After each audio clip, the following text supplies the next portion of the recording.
Anda masih bersama kami dalam Dialog TVRI dengan topik 79 tahun Sumpah Pemuda. Dan pemirsa, kita lanjutkan diskusi kita malam ini. Pak Sakyan, Anda juga kan sekaligus sebagai Ketua Umum Panitia peringatan 79 tahun Sumpah Pemuda. Ya. Nah, ini mudah-mudahan tidak sekedar seremonial belaka. Setiap tahun kita peringati atau kita dengarkan Sumpah Pemuda dikumandangkan di mana-mana. Apa benang merah atau sebenarnya kemana arah dari peringatan kita ini yang setiap tahun kita lakukan? Memang yang namanya peringatan itu harus ada seremoni. Tetap kita buat sebuah upacara untuk memperingati peristiwa yang telah terjadi pada masa yang lalu. Tetapi sekarang ini mengapa itu penting kita lakukan, itu dalam rangka menggelorakan kembali semangat Sumpah Pemuda yang dulu dilakoni oleh para pemuda-pemuda pada zamannya, pada tahun 28 yang lalu. Dan sekarang ini perlu kita gelorakan kembali semangat itu supaya dua program pokok dalam pembangunan kepemudaan untuk kepentingan bangsa, yaitu meningkatkan nation and character building serta peningkatan kapasitas dan daya saing pemuda itu bisa kita capai. Kenapa harus digelorakan kembali? Apakah sudah melempem selama ini? Tidak melempem dia, tapi mungkin mengendap. Nah, mengendap. Kenapa mengendap? Setelah peristiwa reformasi tahun 98, untuk pemuda-pemuda pemula itu memang kurang maksimal kita mengisi. Jadi bagi anak-anak muda yang baru tumbuh itu memang masih sedikit semangat nasionalisme. Ini sekarang kita isi. Bagi yang sudah senior itu ada, tetapi mengendap. Karena apa? Tidak kita sentuh.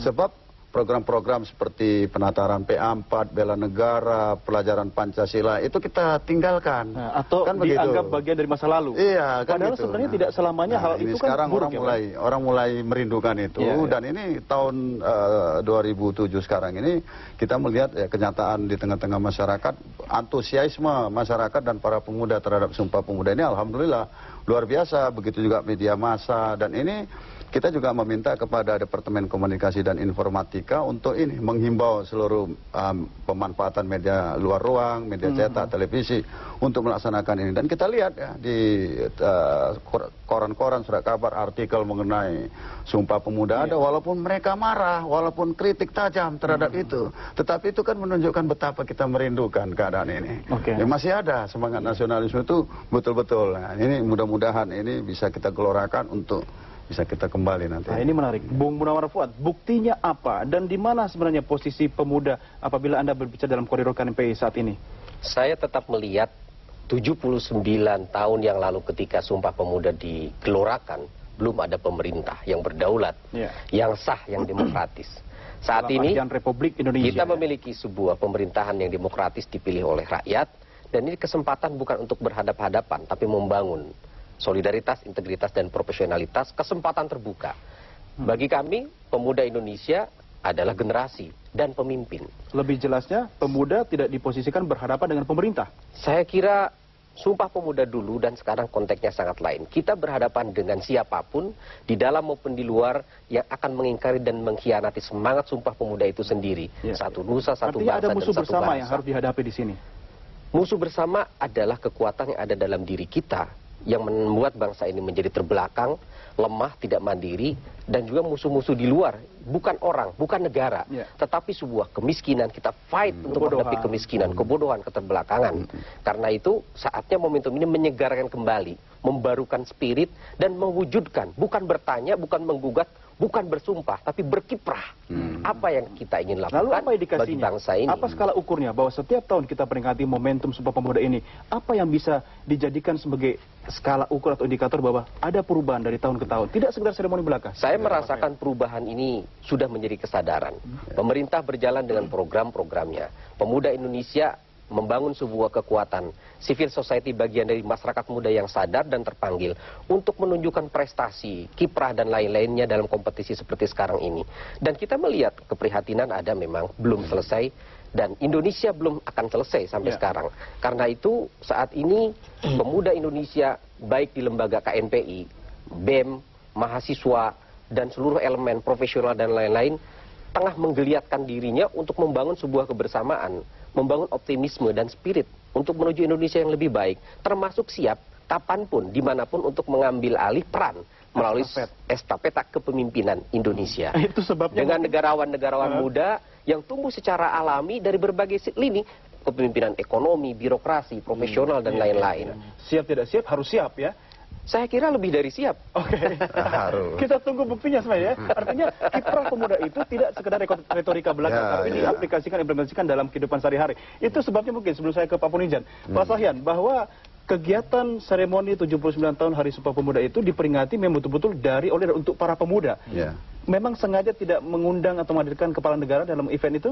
Oh, begini, ini kan core kompetensi dalam pembangunan kepemudaan ini kan Kementerian Negara Pemuda dan Olahraga dan pucuk pimpinannya adalah Menteri. Oleh karena itu besok itu dalam rangka acara puncak, ini acara puncak, bukan upacara bendera. Upacara bendera dilaksanakan oleh seluruh instansi, sekolah-sekolah itu ada yang melaksanakan besok, tetapi kita mengimbau karena besok itu hari Minggu ada yang melaksanakan pada hari Senin. Jadi acara puncak kita mengambil momentumnya besok. Sebab apa? Tanggal 28 Oktober 1928 itu Sumpah Pemuda itu jatuh hari Minggu. Hari Minggu. Ya, sama dengan besok. Jadi suasana masa lalu ingin kita bangkitkan. Di tempat yang sama. Tempat yang sama dan juga biola yang sama. Yang akan dimainkan oleh Idris Hardi besok itu adalah biola yang dimainkan oleh Wage Rudolf Supratman pada tahun 1928 yang lalu. Jadi nuansa itu akan kita ambil supaya ada menggugah perasaan kita, mengingatkan, wah ini kita ini bangsa Indonesia dengan 3 semangat yang telah dicetuskan dalam Sumpah Pemuda. Oke, ini Pak Ponijan. Ada sebuah pertanyaan untuk Anda. Pada zaman para pemuda kita mencetuskan Sumpah Pemuda, musuh bersama kita jelas. Dan pada waktu itu kita atau para pemuda mampu mempersatukan segala visi misi mereka untuk satu tujuan bagi bangsa Indonesia yang waktu itu belum terbentuk Republik Indonesia. Berbagai perbedaan, suku, agama, ras itu bisa jadi satu. Sekarang bagaimana posisinya Anda melihat? Ya, saya kira pertama-tama saya ingin mengatakan bahwa rekonstruksi sejarah terhadap peristiwa Sumpah Pemuda memang harus dilakukan. Karena dalam teks-teks buku sejarah keterlibatan masyarakat Indonesia pada waktu itu dari berbagai komponen bangsa yang ada, dari berbagai suku yang ada, kelihatannya ada terjadi reduksi sejarah. Dalam hal ini partisipasi para pemuda dari beberapa bagian dari komponen bangsa ini, saya kira seperti itu. Nah, kemudian apakah sekarang ini masih bisa kita teruskan pembangunan itu? Saya kira tetap masih kita bisa sepanjang roh kebangsaan, roh Sumpah Pemuda kebersamaan itu tetap kita bisa tegakkan. Pertanyaannya, masih adakah roh itu? Nah, sekarang itu yang harus kita bangkitkan kembali. Tadi kalau masih mengendap tadi. Ya, Bang Sahyan tadi mengatakan bahwa ini masih mengendap, harus kita bangkitkan kembali. Kalau pertanyaannya sekarang apakah mungkin kita melakukan pembangunan pemuda Indonesia, saya mengatakan sangat mungkin.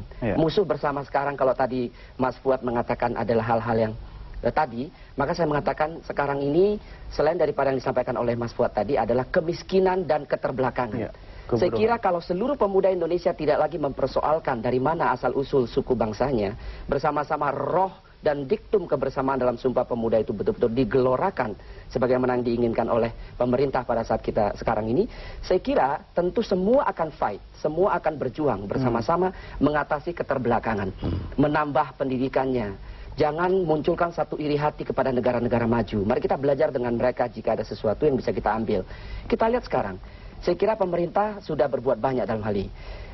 Buktinya adalah para pemuda yang memenangkan Olimpiade Fisika sudah jelas membanggakan nama Indonesia. Kemudian matematika, kemudian dari bidang-bidang olahraga yang lain. Saya kira ini semua kan kontribusi para pemuda. Kalau roh kebersamaan, roh Sumpah Pemuda, roh kebangsaan itu tetap kita gelorakan, saya tidak khawatir bahwa kebersamaan ini akan bisa menciptakan sebuah nation building yang luar biasa sesuai dengan cita-cita pembukaan undang-undang kita. Dan ini proses tanpa henti, terus-menerus berkesinambungan dan berkelanjutan. Oke, baik. Kita break dulu untuk pariwara kedua. Pemirsa jangan kemana-mana, kami segera kembali tentunya setelah pesan-pesan yang berikut ini. Tetap bersama kami di Dialog TVRI.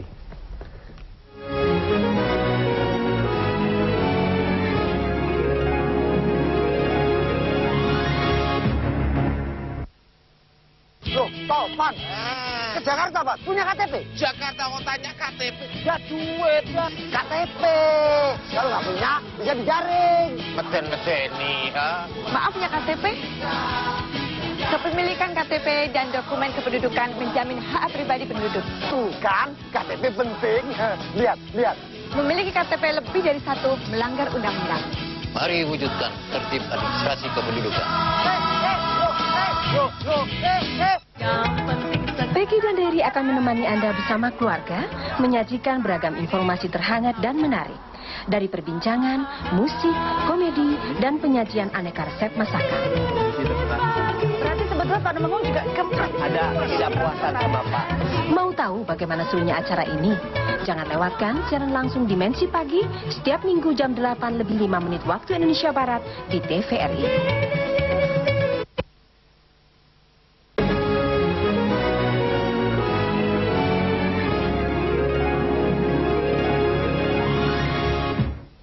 Anda punya hak untuk bersuara dalam diskusi kita malam ini. Silakan hubungi kami di telepon 021 574 3476 atau Anda di luar Jakarta silakan ke 021 574 3478. Sambil menunggu telepon Anda, tema kita adalah 79 tahun Sumpah Pemuda. Pak Sahyan, nasionalisme itu seperti apa sih yang seharusnya sekarang kita bangun kembali? Apakah ada perbedaan antara dulu dengan sekarang? Kalau dilihat dari sasarannya tentu ada perbedaan. Kalau pada masa yang lalu kan jelas nasionalisme itu kita bangun dalam rangka menghadapi penjajah, begitu. Tetapi sekarang kan persoalannya sudah beda, walaupun ada penjajahan, cuman tidak dalam bentuk penjajahan gaya baru ya. Kan begitu. Nah, oleh karena itu maka bentuk-bentuk nasionalisme itu yang kita perlukan sekarang ialah menyadari semangat perbedaan yang ada pada kita, yang menghormati orang lain, lalu membangkitkan integritas diri kita, meningkatkan daya saing. Semua itu adalah semangat nasionalisme supaya kita bisa menjadi bangsa yang sejahtera dan bermartabat. Perbedaan adalah rahmat. Tapi bagaimana, Bung Fuad, pemuda melihat perbedaan itu sebagai alat nomor satu sebenarnya? Bukan dijadikan sebagai isu politik atau komoditas politik? Pasti kekayaan bangsa ini adalah perbedaan dan kemudian kemampuan mengelola perbedaan itu menjadi sebuah kekuatan. Tidak banyak bangsa-bangsa yang mampu membangun dan mengelola perbedaan ini, bergolongan, perbedaan suku, bangsa, agama, dan lain-lain, kemudian mampu mendeklarasikan sebuah sumpah, ikrar suci, bagaimana terikat dalam keindonesiaan. Dan saat ini aktualisasinya adalah setiap orang Indonesia harus memiliki sebuah totalitas ketulusan dan kecintaan terhadap Indonesia dan keberpihakan kepada Indonesia. Sehingga jelas ketika setiap orang akan mengambil kebijakan, seorang presiden, menteri, siapapun, dia akan mengutamakan kepentingan bangsa dan negara yang bernama Indonesia di atas kepentingan apapun. Tidak tergoda oleh kepentingan jangka pendek maupun kepentingan-kepentingan yang menjerumuskan kepada sesuatu. Pemerintah misalnya beri kesempatan, ukurannya jelas. Tidak berpihak kepada kepentingan-kepentingan asing yang merugikan, tidak berpihak kepentingan sesaat yang melukai amanat penderitaan rakyat, melahirkan kemiskinan, kebodohan, dan sebagainya. Itu harus tetap dipegang dalam segala aspek dan kehidupan kita. Oleh seluruh siapapun yang menjadi warga dan negara Indonesia dimanapun. Peran pemuda di sini juga harus mengingatkan mereka-mereka yang sekarang memegang estafet kepemimpinan. Kita mengingatkan, kita mengkritik, dan kita kemudian juga terus-menerus berusaha bekerja sama dan berbuat. Baik, kita dengarkan sekarang suara pemirsa melalui telepon interaktif kami. Silakan, selamat malam, halo. Halo, assalamualaikum. Waalaikumsalam. Dengan siapa di mana, Bapak? Iya, dari Saiful Palembang. Pak Saiful, tolong volume teleponnya dikecilkan sedikit. Iya.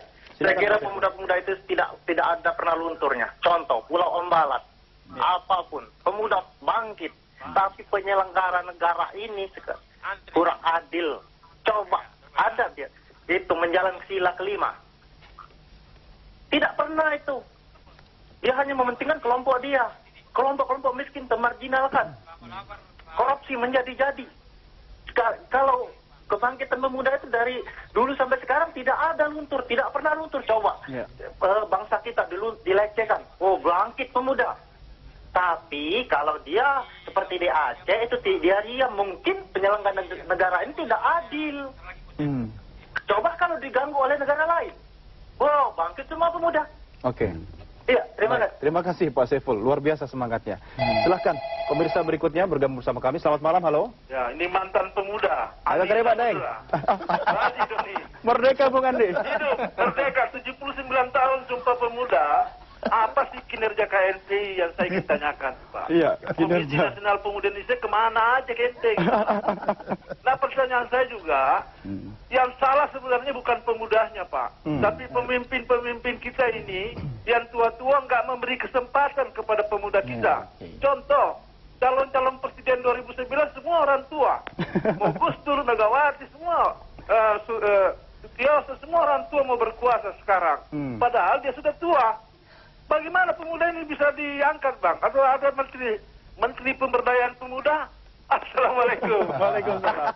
Andi Samudra, Jakarta, terima kasih.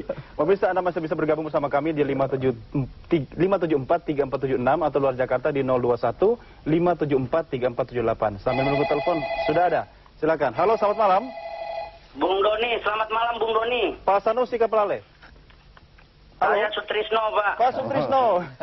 Iya, dari Manado, Pak Doni. Pak Sutrisno, silakan komentar Iya, Anda. selamat malam. Saya senang sekali Gelora Pemuda digebiarkan malam hari ini ya. Ya, malam ini Anda kami panggil Bung Sutrisno. Baik, Bung Silakan, Doni. Silakan. Selamat malam Bung yang lain ya. Malam. Sebenarnya kalau menurut saya 79 tahun ya, masa apa yang sudah digelorakan itu tidak lagi kita mencari identitas diri. Saya setuju ada yang mengatakan tadi, ketika integritas teritorial kita terganggu, ya, lagu. Sayang sekali terputus. Tapi kita bisa menangkap maksudnya ya. Baik, langsung saja komentar Anda, Bapak-Bapak sekalian. Pak Sayan, dari penelpon yang pertama ini, Pak Saiful Palembang. Ya, itu sebuah pemikiran dan perasaan dari Bung Saiful ya di Palembang yang mengatakan bahwa penyelenggara tidak adil. Itu memang persoalan yang kita hadapi. Tetapi kita sekarang ini bukan hanya pemerintah yang mengalami persoalan itu, kan masyarakat kita semua mengalami hal yang sama. Jadi kalau kita kembalikan kepada rasa nasionalisme kita, sesungguhnya sekarang ini yang pertanyaan kita, jangan tanyakan apa yang diberikan oleh pemerintah kepada kita, tetapi tanyakan apa yang bisa kita berikan kepada pemerintah untuk kita bisa keluar dari persoalan-persoalan kebangsaan kita. Jadi kalau kita seiring sejalan menyelesaikan ini, mudah-mudahan semua bisa kita selesaikan. Oleh karena itu, Bung Saiful, ya berikanlah iklim kondusif kepada pemerintah supaya pemerintah ini bisa nyaman dalam menyelenggarakan negara dan kita bisa sampai kepada tujuan. Ini persoalan kita. take and give ya, tapi jangan berpikir apa yang kita dapat dulu, berikan dulu. Karena kita sama-sama mengalami kesusahan sekarang ini, bukan cuma rakyat. Pemerintah kan juga bagian dari bangsa, kan bagian dari publik. Masyarakat juga begitu, pemuda juga begitu. Jadi harus bergandengan tangan sama-sama kan. Oke, tapi katanya KNPI ini kinerjanya seperti apa ini? Mencermati kritikan dari Bung Andi Samudra ini. Iya, kita siap dikritik karena kita juga setiap hari mengkritik pemerintah, mengkritik pengusaha, mengkritik berbagai pihak. Bangsa ini sedang terbuka dan demokratis. Kita terus memperbaiki keadaan. KNPI masih ada, Bung Andi, di berbagai daerah, 32 provinsi. 33. Kemudian 470-an kabupaten kota dan 6.800 di tiap kecamatan dan organisasi kepemudaan di berbagai lini mereka berkiprah. Dulu KNPI itu satu warna, kemudian kegiatannya dimobilisasi. Sekarang kita memberikan kebebasan. Setiap organisasi pemuda dengan pilihannya, dengan agenda-agendanya. Contoh, ada generasi bioenergi, ada generasi lingkungan hidup, ada generasi pertanian yang mendorong revolusi hijau, revolusi putih dan sebagainya. Jadi fokusnya kepada apa yang harus diubah, apa yang menjadi kebutuhan dasar rakyat, turun ke desa, kemudian datang ke tempat-tempat di mana perubahan itu dilakukan, bukan seremoni gebiar di mana-mana. Jadi bukan itu paradigmanya. Bahkan banyak karya-karya besar oleh orang per orang dari Sabang sampai Merauke, kemudian mereka berbuat yang tidak terekspos, tapi karya-karya itu sangat amat dirasakan oleh bangsa dan negara manfaatnya. Pertanyaannya sekarang Bung Fuad, apakah kesempatan itu sudah diberikan oleh pemerintah yang dalam sekarang ini memegang estafet kepemimpinan bangsa kita, atau Anda mendobrak banyak pintu? Begini, belajar dari Sumpah Pemuda, tidak perlu kita meminta dan kita berbuat sesuatu, ada panggilan moral dan tanggung jawab intelektual. Kita sekarang terbuka, pemerintah memberi kesempatan. Saya lihat semua statement Menteri Pemuda dan Olahraga, Presiden dan semua memberikan dorongan dan kesempatan. Tinggal kita memanfaatkan kesempatan itu sebagai apa? Ini butuh profesionalitas, butuh pendidikan yang baik, butuh kompetensi. Dan satu lagi, apa yang dilakukan oleh KNPI memelihara semangat NKRI, kebinekaan, dan kemudian terus-menerus menjalin solidaritas bersama. Itu adalah pilar keindonesiaan yang membuat bangsa ini tegar. Meskipun saat ini yang kita hadapi musuh besar utama adalah globalisasi dan kapitalisme, di mana keberpihakan pemimpin Indonesia saat ini memang diuji. Dia harus lebih berani mengatakan tidak atau ya, semua demi kepentingan bangsa dan negara, meskipun harus berhadapan dengan penjajahan baru di era globalisasi ini, penjajahan ekonomi dan lain-lain. Indonesia kan bagian dari percaturan global, artinya berbagai persoalan dunia, Indonesia ada di dalamnya. Pasti. Berbagai persoalan kita mau tidak mau harus terlibat dan harus ada langkah antisipasi. Tapi Pak Purnijan, berbicara soal Bhinneka Tunggal Ika, tidak sekedar semacam slogan semata. Sumpah Pemuda atau berbagai himne, lagu dan berbagai tulisan sering kita saksikan di mana-mana. Namun dalam kenyataan sehari-hari, berbagai persoalan yang terjadi, bergesekan antara komponen masyarakat, adil tidak adil, dulu sekarang. Sebenarnya di mana sih letak nasionalisme bangsa Indonesia sekarang dari kacamata pemuda? Adil yang seperti apa? Nasionalisme seperti apa? Apakah mereka pemuda ini tahu bahwa mereka sebagai bangsa Indonesia, di mana di dalamnya berbagai suku, ras, agama, dan sebagainya. Mau kemana kita sebenarnya nih? Ya, saya kira begini, ada satu momen ketika Kementerian Negara Pemuda Olahraga mengadakan satu acara. Bahkan pada acara tersebut ada pemuda yang tidak hafal lagi lagu Indonesia Raya. Mereka tidak bisa lagi menyanyikan itu dengan baik. Ya, lebih hafal lagunya Bams ya.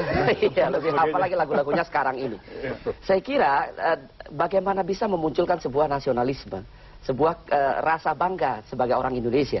Jika lagu kebangsaan pun tidak pernah lagi kita dengarkan bersama, kita berbaris pada hari Senin seperti dulu, mengadakan upacara bendera, kita harus hafal lagu itu, termasuk lagu-lagu kebangsaan yang lain. Sehingga pertama-tama harus itu dulu kita kembalikan. Nah, dengan adanya pengembalian roh-roh seperti ini, kebangsaan kita ini melalui lagu-lagu nasional kita, melalui rasa cinta terhadap bangga ini, kebanggaan terhadap bangsa Indonesia ini, maka saya kira baru kita bisa bersama-sama bersatu membangun bangsa ini.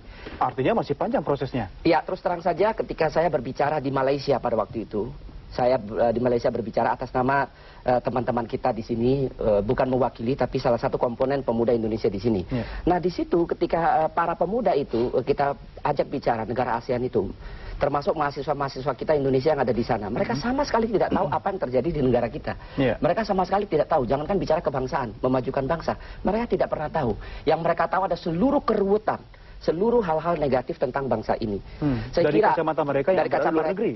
Karena informasi negatif yang belum tentu benar dari luar negeri. Nah, persoalannya adalah kita, organisasi pemuda, termasuk kami-kami yang masih muda ini, harus menggelorakan itu tadi, bersama-sama memberikan campaign positif terhadap bangsa kita, kepada masyarakat kita di luar sana, tentang apa yang sudah terjadi dan dilakukan di bangsa ini. Jika itu tidak bisa kita lakukan, saya kira tidak bisa kita bangun bangsa ini dengan sangat. Bisa jadi nanti NKRI tinggal nama. Demikian. Atau kita menjadi penonton di bangsa sendiri. Kalau begitu regulasinya cepat ini Pak. Harus kita tunggu. Baik, pemirsa, kita beri dulu Bapak sekalian. Jangan kemana-mana, kami segera lanjutkan diskusi tentunya setelah pesan-pesan berikutnya. Tetap bersama kami di Dialog TVRI.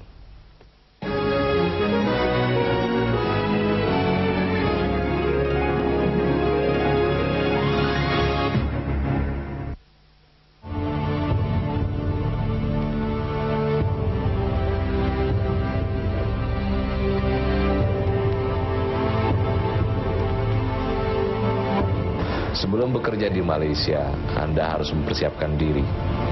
Siap dokumen, siap mental, siap keahlian. Hindari menjadi pekerja ilegal, karena ilegal menderita di Malaysia.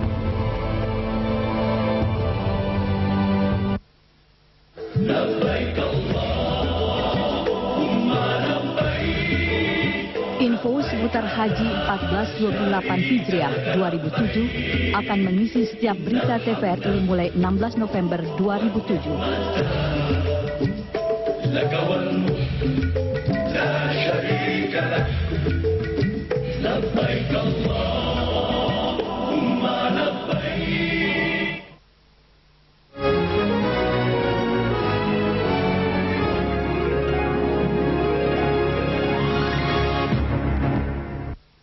Terima kasih pemirsa, Anda masih bersama kami di Dialog TVRI dan kami mendiskusikan tentang topik yang menyangkut masa depan bangsa Indonesia, 79 tahun Sumpah Pemuda. Kita tidak bicara masa lalu atau kita tidak bicara tentang apa persoalan yang dihadapi di masa lalu, tapi what next ke depannya. Masalahnya begini Bapak-bapak sekalian, bahwa berbagai persoalan yang dihadapi oleh bangsa Indonesia ke depan tidak sedikit juga yang bagian dari masa lalu. Nah, pemuda sekarang mengambil peran, mengambil estafet itu juga dapat oleh-oleh dari pemuda zaman dulu yang sekarang sedang memimpin bangsa misalnya, katakan begitu.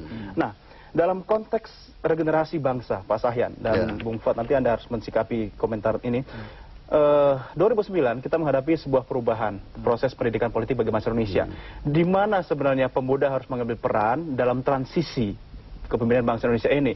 Jangan-jangan nanti fokus pemuda kita sudah ke sana semua, sementara banyak faktor, banyak persoalan yang harusnya menjadi persoalan bersama itu terpinggirkan, Pak Sahyan. Ya, makanya sekarang ini kita harus merubah, ya, memperbaiki mindset kita, dan juga kita harus mengingatkan para tokoh-tokoh kita bahwa hidup ini tidak semata-mata hanya memikirkan masalah politik.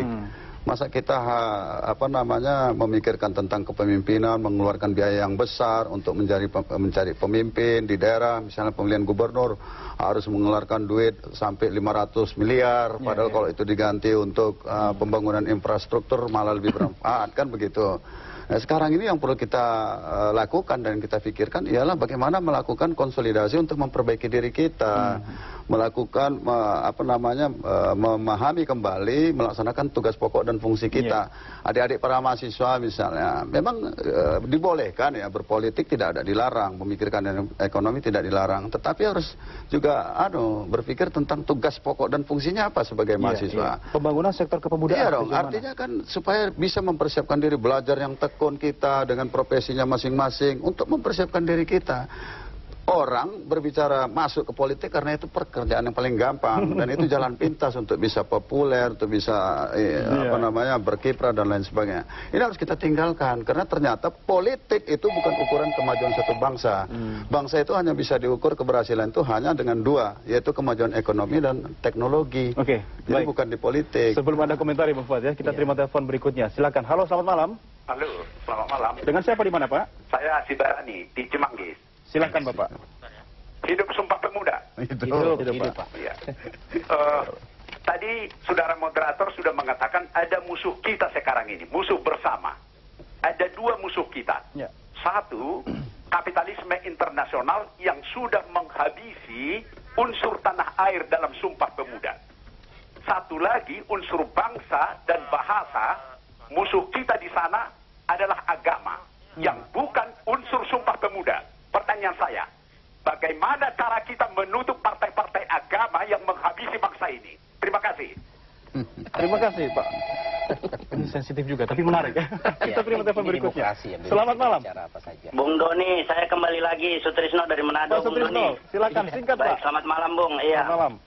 Saya hanya berharap ya, ketika keindonesiaan kita terusik, masalah integritas teritorial, muncul ya daya militansi kita, bagaimana istilahnya berjuang untuk Indonesia. Nah tapi ya kemudian muncul ya, kita tidak boleh tersekat-sekat. Kita sepertinya Pak kehilangan risalah dan santiaji ya dalam kehidupan berbangsa. Ya tidak ada rujukan nasional. Harus dilakukan segera reideologisasi. Tidak boleh tersekat-sekat lagi, teralienasi, terkooptasi kepada kepentingan sesat dan menyesatkan. Ya. Primordialisme, fanatisme kedaerahan, politik identitas, ya, sentimen kesukuan itu banyak sekarang terjadi. Itu yang harus dibangkitkan, ditumbuh kembangkan rasa kecintaan kita terhadap bangsa ini. Itu aja Pak. Selamat malam Pak. Selamat malam Pak Sutrisno. Menarik sekali.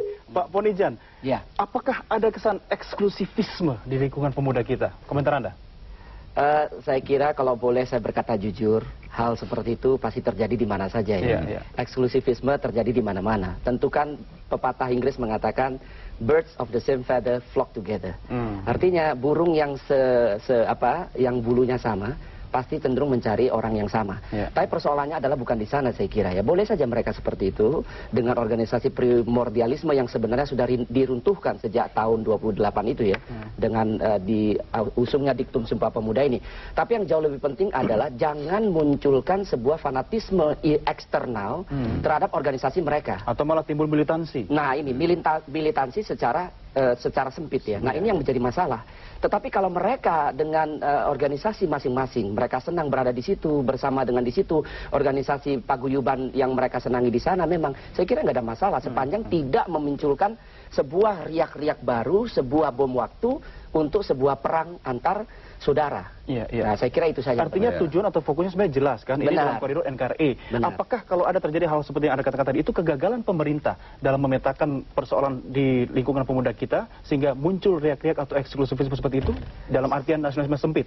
Saya kira begini ya, tadi yang dikatakan oleh Bang Sakian itu menarik. Bangsa kita ini menjadi bangsa yang kerdil, salah satunya karena kita selalu menyalahkan apa yang diambil oleh pemerintah. Tapi di sisi lain kita lupa bahwa kita juga memberikan kontribusi atas kejadian itu. Kontribusi yang kita berikan terhadap kejadian-kejadian yang ada di negara kita, itu kan harus menjadikan satu cerminan buat kita. Kenapa bisa muncul seperti ini? Mungkin, saya katakan mungkin ya, mungkin ada kontribusi kita sehingga muncullah seperti itu. Apa ini bagian dari dosa masa lalu atau apa? Bisa saja, karena kita kan bagian dari masa lalu juga ya. Oke, baik. Saya tidak ingin menambah dosa karena saatnya break dulu sekarang ya. Baik pemirsa, kami lanjutkan diskusi tentunya setelah pesan-pesan berikut ini. Tetap bersama kami di Dialog TVRI.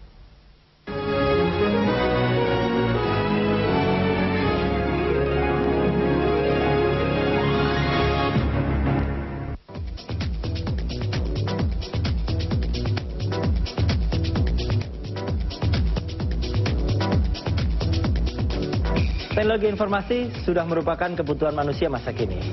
Dan ingat, manusia menguasai IT akan menguasai zaman. Ingin tahu lebih banyak mengenai informasi dan teknologi? Saksikan Orbit hanya di TVRI.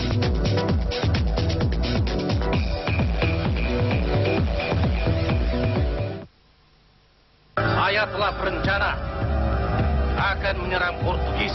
Arahkan 30 derajat arah timur, Nakona! Tembak meriam nomor 1!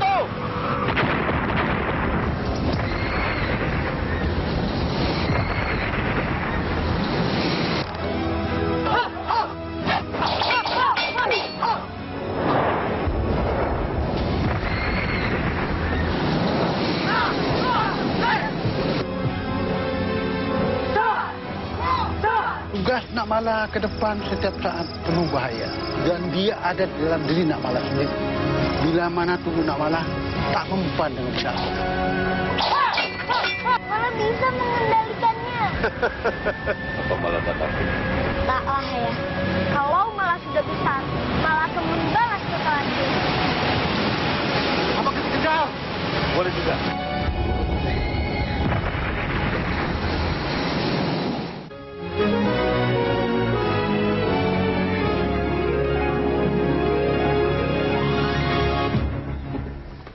Anda masih bersama kami dalam Dialog TVRI 79 tahun Sumpah Pemuda. Bung Fuad, sekat-sekat apakah memang masih ada dan bagaimana mensikapinya di era sekarang ini?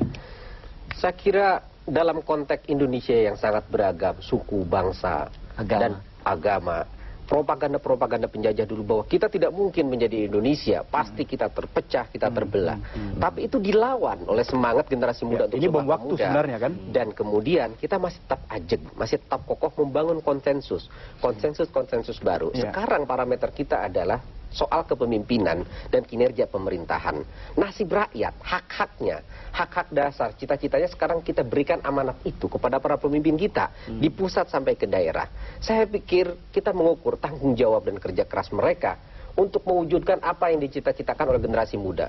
Sumpah Pemuda ini mempertanyakan 3 hal. Apakah tanah dan air yang digelorakan 79 tahun yang lalu masih utuh? Jadi kita buat meteran tuh, berapa meter dan sebagainya. Dan nyatanya sekarang itu dikuasai oleh berapa banyak bangsa asing langsung atau tidak langsung melalui kapitalisme global dan lain-lain. Dalam Ini bentuk persaingan neokolonialisme atau Kemudian pertanyaan, apakah bangsa Indonesia masih menjadi sebuah ikatan hati kita dan itu mengalahkan sekat-sekat ikatan-ikatan agama dan lain-lain. Agama semua penting, tetapi kita mengikatkan diri dalam satu deal sebuah bangsa Indonesia.